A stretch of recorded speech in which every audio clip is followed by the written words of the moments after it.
Hello, my name is Wade Sokolowski, Executive Director of the Blue and Gray Education Society. I want to welcome you to our online lecture series in honor of our nation's 250th birthday. Blue and Gray is excited to sponsor 30 lecture videos by Dr. Laurie Schiller, Adjunct Professor of History, retired at Northwestern University.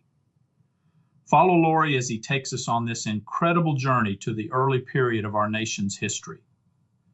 In addition to Laurie's lectures, if you want to experience firsthand by visiting some of these historic sites, please check out our award-winning Guide into the Revolutionary War by historian Burt Dunkerley. And of course, the centerpiece of what Blue and Gray is known for, our fabulous series of sponsored tours led by distinguished historians and battlefield experts. To learn more about the Revolutionary War and other education programs, such as our battlefield tours and Blue and Gray's initiative to expand the interpretation at many of these historic sites through the emplacement of information panels, and more importantly, how you too can become a member of Blue and Gray, please visit our website listed below the screen at the end of this video. You can find us in Facebook, Instagram, and YouTube as well. Once again, thanks for watching.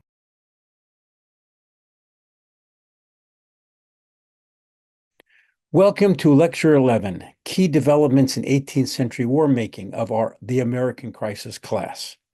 This is the second lecture of topic number 4, War in 18th Century America.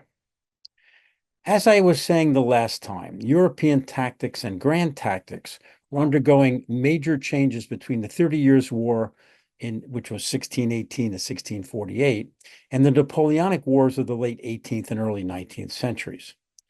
Part of these changes were rooted in the larger armies of the time, which required more sophisticated ways of getting to the battlefield and moving on it. Part of it was the larger coalitions of states trying to coordinate their armies to be more effective against opposing coalitions. And part of it was the increasing level of firepower obtained by more reliable firearms and artillery, which led commanders to try and maximize both the firepower of their battalions and the ability to bring it to bear quickly on their enemies. I mentioned at the end of the last lecture that there were 5 intertwined major developments that came from these efforts. So let's examine these in detail. First, European powers adopted the classic linear grand tactic, which crystallized in the wars of the early 18th century and was brought to its most sophisticated form by Frederick the Great, who sought to make Prussia a major European player beginning in 1740. This was a fairly simple system, which lacked the full range of options that developed as we move into the 19th century. In this system, once the army succeeded in deploying on the battlefield and occupying all the advantageous terrain and roads leading to the lines of communications, if the enemy was found to be unprepared, the army was to go on the offensive immediately and charge before their opponents were able to respond effectively. However, unless the army was attempting to surprise the defender, the artillery in front would fire on the enemy for about an hour, at which point the entire first line of infantry, along with the cavalry on its flanks, would move to the assault. There would also be a second supporting line and a reserve. The idea was that the more troops and longer line you had, the greater the force of the attack, and therefore the more likelihood of overlapping the enemy's flanks and overwhelming him. Frederick actually changed this to where he would hold part of his troops back to attack later at the best time and place, which was a major innovation and presaged later grand tactics which were situational. The general's responsibility was to support and plug gaps as the troops attacked to try and make the enemy quit, plus shore up wavering units as necessary. The cavalry would try and take the enemy in the flank and rear, or get among their formations to cut them up, and finally pursue if possible. If the attack didn't succeed, then the commander had to try and rally the army and make an orderly retreat. There were additional grand tactics to deal with an entrenched enemy, and of course, what actually happened was dictated by the natural terrain, plains, hills, marshes, etc. The key to victory was generally to make the enemy react to you and hopefully not be able to put their grand tactic into operation. It always reminds me of General Sherman's comment about General Grant. He says, I always worried about what was on the other side of the hill. Grant didn't care. He was going to make them react to what he was doing. The Dutch and the English were allied with the Prussians and adopted similar tactics to Frederick. It was a system that relied on order and as strict control from the top as possible. The French, on the other hand, were the prime mover in an alternate linear system that relied more on élan and individual initiative by officer and soldier alike, which became characterized as the impulse system. While ineffective in the face of the more disciplined Anglo-Dutch-Prussian forces at mid-century, this system laid the foundation for the grand tactics of Napoleon, obviously a subject for a different class. Second, the increasing availability of flintlocks and smaller and more mobile artillery led to a complete change in how infantry and artillery were organized. At the beginning of the 17th century, armies had mass formations of infantry, often 10 ranks deep, composed of musketeers armed with matchlocks and swords and pikemen armed with 15 to 18-foot long pikes. The matchlock was a heavy primitive firearm that required 44 separate movements to load and was fired by a continuously lit slow match attached to the musket. Considering the musketeer kept gunpowder in a bandolier or even in his pockets, it was a dangerous occupation, to say the least. As a result, each man was several paces from his neighbor in an open formation because you didn't want to set your neighbor on fire. Blowing up your fellow is not a good idea. Averaging one shot a minute, it was impossible to aim, and the idea was just to get off a volume of fire and hope you hit something. Now, pikes were called the queen of the infantry and were used to defend the musketeers against cavalry and, as opposing formations closed, to resist the enemy with what was called the push of pike. These massive battalions were not connected linearly and, as its soldiers were not taught to march in cadence, lumbered forward until it clashed with an enemy formation and the issue was settled with cold steel, sword, or pike. Cavalry was placed on the flanks of infantry, also in ponderous formations of 6 to 10 ranks, and consisted of heavy cavalry, cuirassiers, dragoons, and carabiners. Everyone was armed with swords and either pistols or carbines, which had replaced the lance. Artillery was heavy and had a very slow rate of fire, which made it difficult to deploy, and once deployed, nearly impossible to move. As one French writer commented, "Il faut plus de peur que de mal," or "it frightens more than it hurts." By the first decade of the 18th century, the flintlock, which was much lighter than the matchlock and had a firing system that didn't depend on a lit match, had replaced it. With the invention of paper cartridges, the rate of fire was doubled, making it harder for units to close and fight it out. With the invention by mid-century of the iron ramrod as opposed to wood ramrods, the rate of fire increased even more as misfires were reduced. Higher rates of fire helped protect against cavalry, but the real key was another invention, the socket bayonet, which allowed the infantryman to continue to fire, but immediately used the bayonet to protect himself against cavalry and infantry. Pikes literally disappeared from the battlefield. So the bayonet had been invented, but it was a plug bayonet, so it plugged into the barrel of the weapon, meaning that you couldn't fire it and use it at the same time as a bayonet. This now allowed you to do both those things. So higher rates of fire also changed how an attack proceeded. The British, Dutch, and Prussian school was to advance so many paces from the enemy, halt and deliver fire, march forward again and repeat, and so forth to try to break the enemy's will before having to close with lowered bayonets. There were several ways of doing this, and I won't bore you with all the details. You can find them in Brent Noseworthy's works, who spells them out in great detail. Safer weapons also allowed close order formations to be created that not only allowed for a linear formation to be developed, but promoted more sophisticated movements by a battalion. Thus, battalions became wider and shrank in depth. By the American Revolution, the British were using only 3 ranks to get the most effective firing from their men. Thus, the linear grand tactic became the norm in the 18th century. Now that brings us to our third major development, evolutions. The movement of troops to and on the battlefield were pretty simple at this time. Although now our mental picture of soldiers is of them marching in step, this was new in the 18th century. The Prussians were training their men to march in cadence by about 1730. This allowed troops to move more efficiently, quickly, and be closer to each other, being in step to the beat of the drum. Drums were now also used to give marching commands, such as head of the column to the left, and actual firing commands that could be heard far more easily than the colonel's voice. Martial music became common during marching or before battle as a morale booster as well.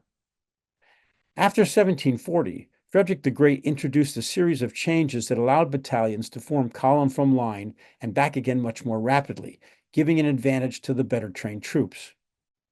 He did this with cavalry as well, and changed how they attacked as a result of all the new firepower. Now, the fourth development, by the time of the 7 Years' War, a variety of light troops were being utilized. Hussars, or lightly armed cavalry, were used to harass the enemy and defend the flanks of infantry. They were the model for the light dragoons used in the Revolution, since heavy cavalry was useless in America's woods and swamps. In 1759, Frederick introduced light horse-drawn artillery, which enabled artillery to move in close support of both cavalry and infantry on the battlefield.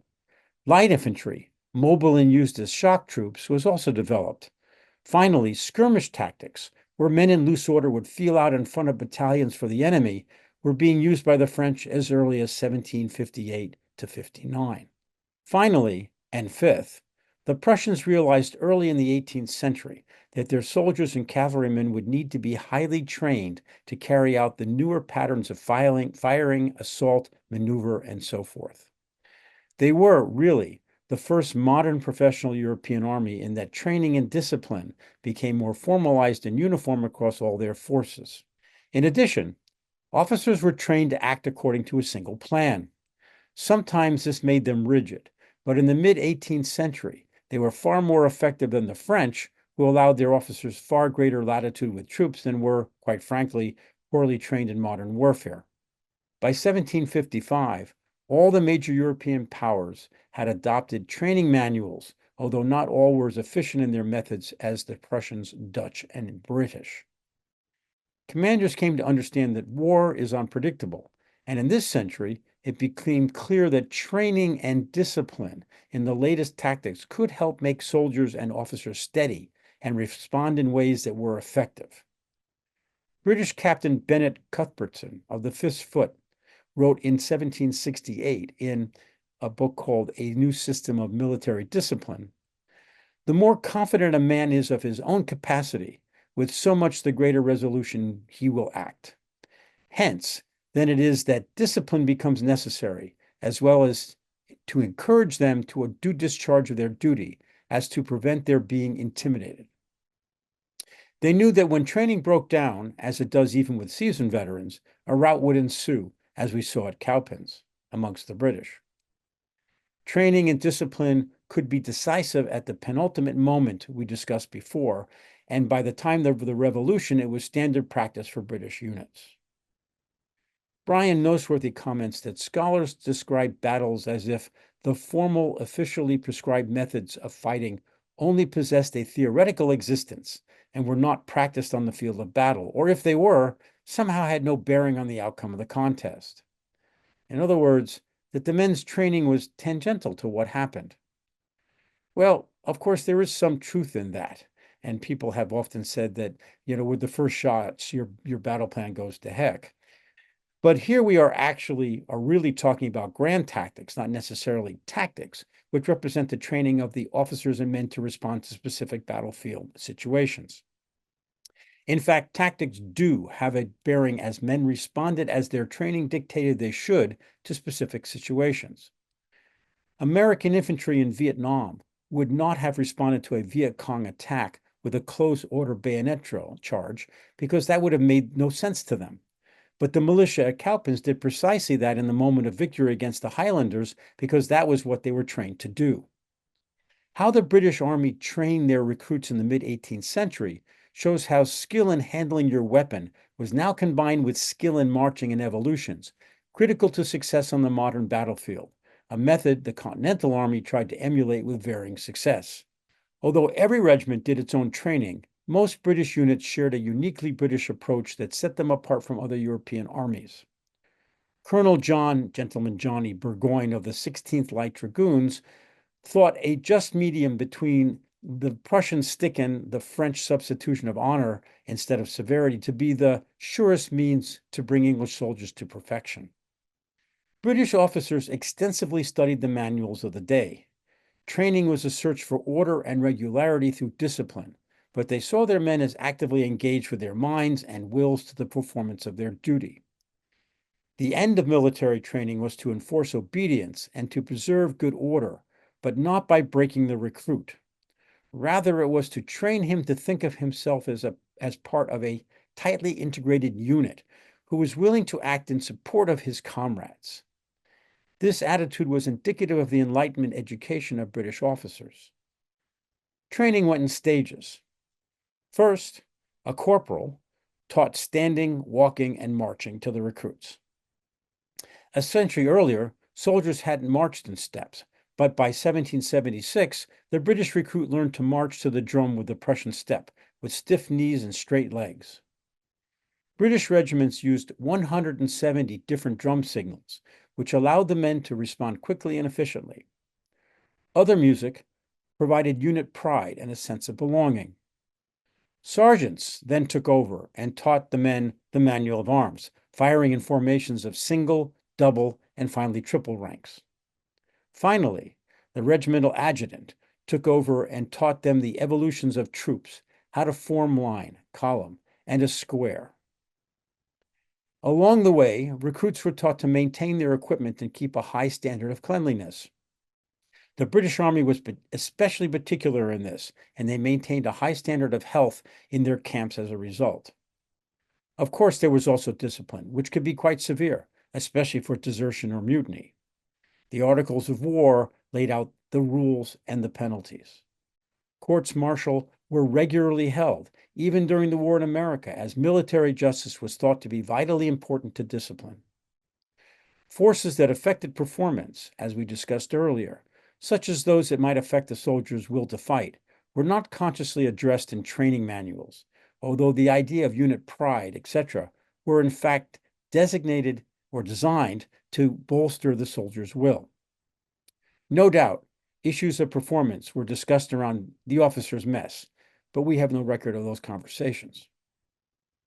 While the repetitive mechanistic nature of British training produced one of the most effective and motivated armies in the world in 1775, it also resulted in a rigidity in British tactical usage under American battlefield conditions, which typically did not mirror European conditions.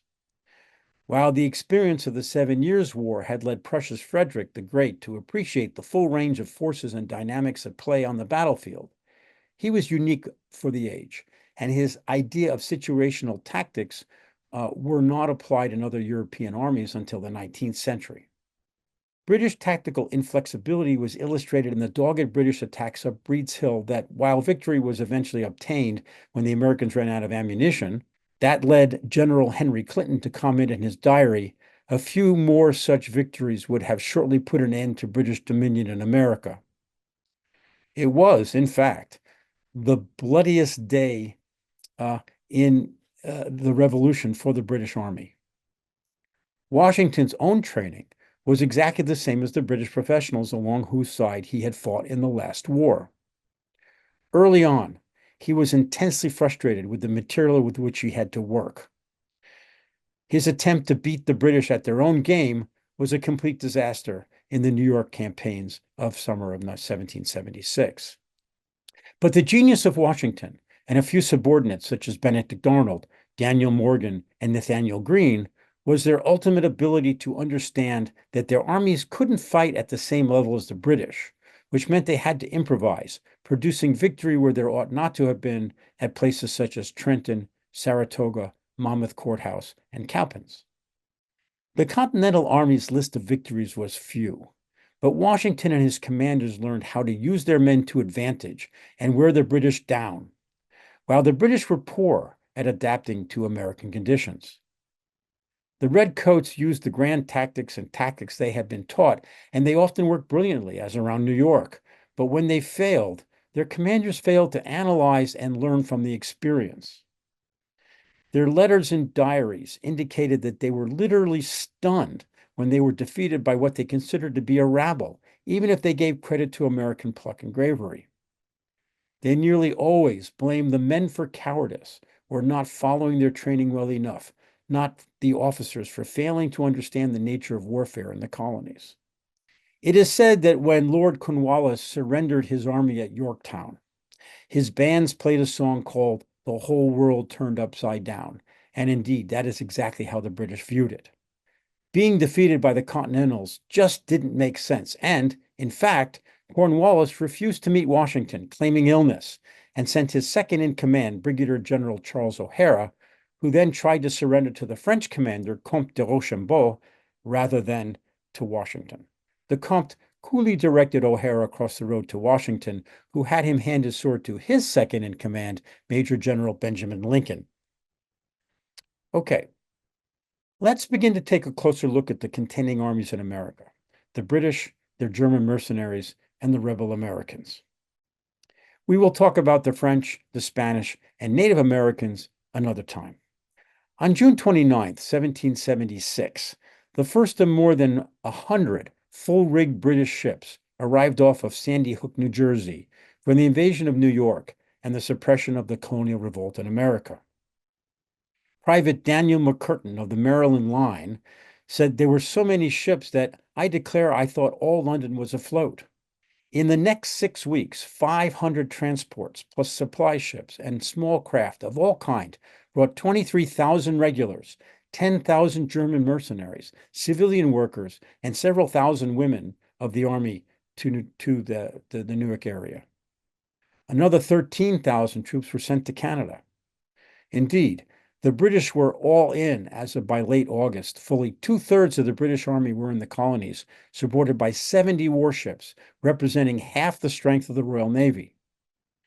As one writer put it, it was the largest projection of seaborne power ever attempted by a European state.